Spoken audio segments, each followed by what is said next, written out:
Welcome to the video lecture series in History Class 12th.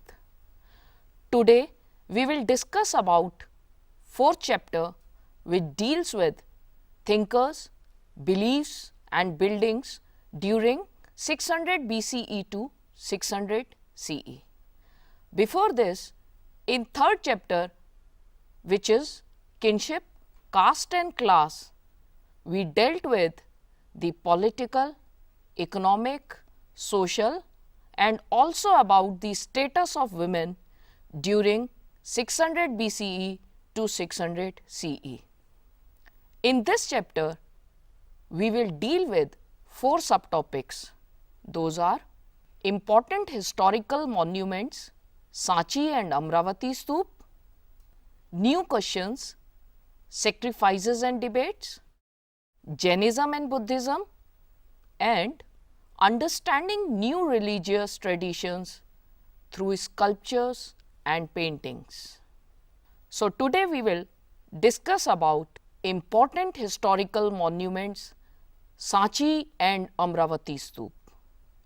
This topic, that is important historical monuments, Sanchi and Amravati Stup, it gives insight into number 1, what, why and how were stupas built. Secondly, why did Sanchi Stup survive while Amravati did not? About role of Begums of Bhopal in preserving the stupa at Sanchi and understanding Sanchi sculpture through Buddhist literature, and also about importance of Sanchi Stup. But before dealing with Amravati and Sanchi Stup, let us see what monuments are. Monuments are one of the important sources that historians use to reconstruct history. The stup is one such, which is very important Buddhist historical source, which reflects Buddhist ideas and practices. Now question arises, what is a stupa? Stupas are holy Buddhist semicircular mounds where Buddha's bodily remains or objects used by him are buried. According to a Buddhist text is Ashok Avdan. King Ashok Maurya, who is the great patron of Buddhism, he distributed Buddhist relics to important towns to build stupas over them. The important sites where stupas are located, as we can see in the map, the important places are Bharhut, Sanchi, Sarnath and Amravati, where stupas are located. Now the question arises, why were these stupas built? What was the necessity of building these stupas? According to Mahaparinibban Sut is a part of Sut Pitak, and Sut Pitak is one of the 3 holy Buddhist scriptures. So according to Mahaparinibban Sut, when Buddha was about to attain Mahaparinibban, Mahaparinibban means when he was on the deathbed, his main disciple Ananda asked him about what to do with the remains of the Buddha. Then Buddha told him to erect stupa at the 4 crossroads, and whosoever shall there place garland or perfume or make a salutation or become peaceful there, the place will bring to them joy and peace for a long, long time. So now the question arises, how were these stupas built then? To build them, donations were made by kings as the Satvahana kings. Donations were made by businessmen, guilds, and by men and women, and even by Buddhist monks and nuns to build stupas. The names of the donors are mentioned on the inscriptions found on the railings and pillars of stupas. So we discussed about monument, stupa, purpose of its building and how it was built. Now the question arises, what is the structure of the stupa?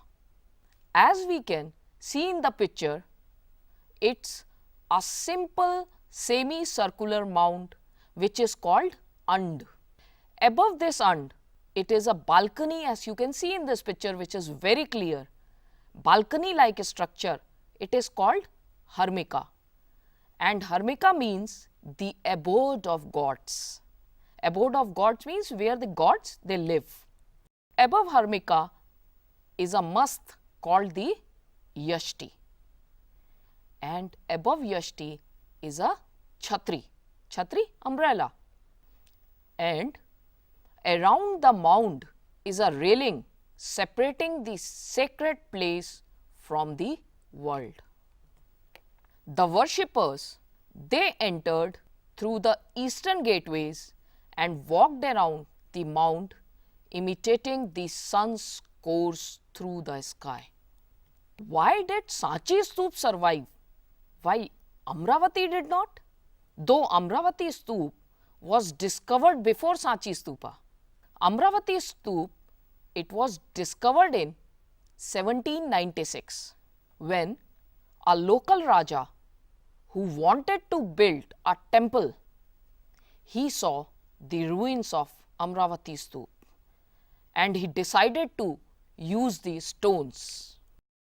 In 1854, Walter Elliot, English Commissioner of Guntur district, he visited Amravati and he took away with him several sculpture panels to Madras. By the 1850s, some of these slabs from Amravati had begun to be taken to different places. These sculptures, they adorned the gardens of British administrators. At present, the stupa at Amravati is just an insignificant little mound. Whereas, in case of Sanchi Stupa, which was discovered after Amravati in 1818 and situated 20 miles northeast of Bhopal at a village named Sanchi Kankheda. Out of Sanchi's 4 gateways, 3 were still standing. 4th had fallen down, but was lying on the spot, and the mound was in good condition. Major Alexander Cunningham, he examined these ruins carefully and he deciphered the inscriptions. 19th century Europeans were interested in taking away slabs of Sanchi Stupa also to their country, just as in the case of Amravati Stupa. But Sanchi Stupa was saved. The role of Begums of Bhopal in preserving the stupa at Sanchi was significant and marvelous. The rulers of Bhopal, Shahjahan Begum and her successors, Sultan Jahan Begum, they took various steps to preserve this important historical monument at Sanchi. What were those steps taken by Shahjahan Begum and Sultan Jahan Begum? They were as follows. Firstly, what they did, when the French wanted to take away the eastern gateway to be displayed in the museum in France, and some Englishmen, they also wanted to do the same. At that time, Shahjahan Begum satisfied them by giving them carefully prepared plaster cast copies, and the original remained at the site. Secondly, Shahjahan Begum and her successor Sultan Jahan Begum, they made donations for the preservation of this historical stupa at Sanchi. Thirdly, these Begums of Bhopal, they also funded the publication of the volumes written on Sanchi by John Marshall. Fourthly, without money nothing can be done.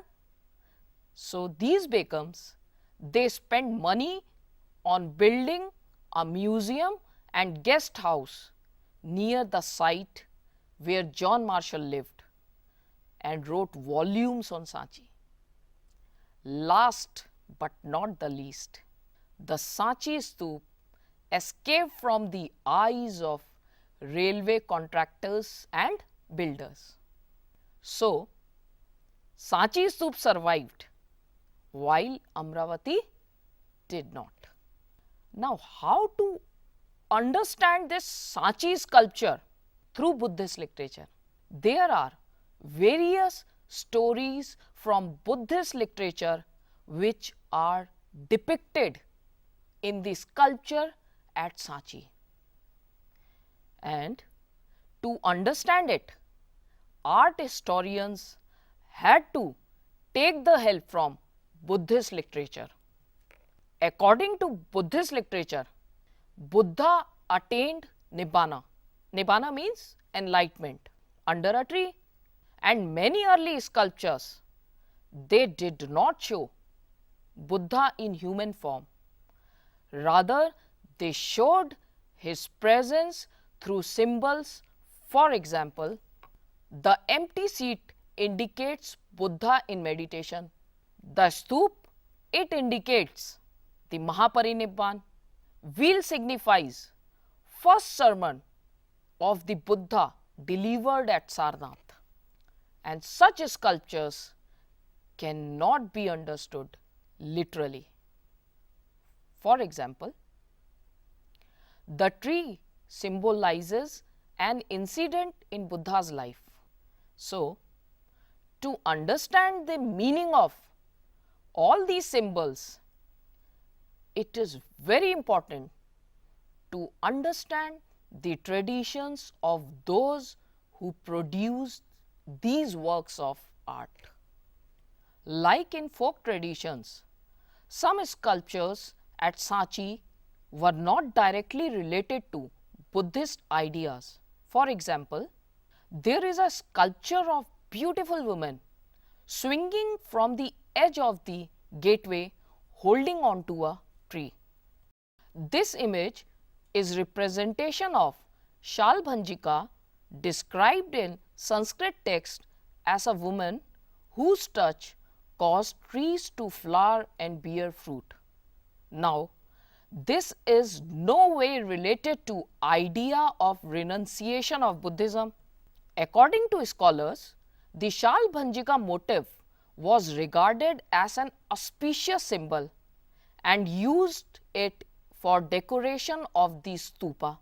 This suggests that many people who turned to Buddhism, they incorporated their pre-Buddhist and non-Buddhist beliefs, practices and ideas into Buddhism. And definitely, the symbols used in sculptures at Sanchi were derived from these traditions. The images of animals like elephant, which symbolizes strength and wisdom. Horse, it is symbolic of energy and effort, they were used. So, often animals were used to symbolize human attributes, and many Jatak stories are depicted at Sanchi. There is a motif of a woman surrounded by lotuses, and lotus symbolizes purity and fortune and hence divine birth, and elephant symbolic of strength and wisdom. They are sprinkling water on her. Some historians identify this figure as Maya, the mother of the Buddha, and others, they identify her with goddess Gajalakshmi, that is, goddess of good fortune. Maybe devotees who saw these sculptures, they identified the figure with both Maya and Gajalakshmi. In several Sanchi pillars, the motif of serpent is used. James Ferguson, modern art historian, he considered Sanchi to be the center of the tree and serpent worship. He arrived at this conclusion because he studied these images in isolation, and James Ferguson was not familiar with Buddhist literature. So, to understand Sanchi, the study of Buddhist text is a necessity because it helps in understanding Sanchi sculpture. Now comes, what is the importance of Sanchi Stupa in history?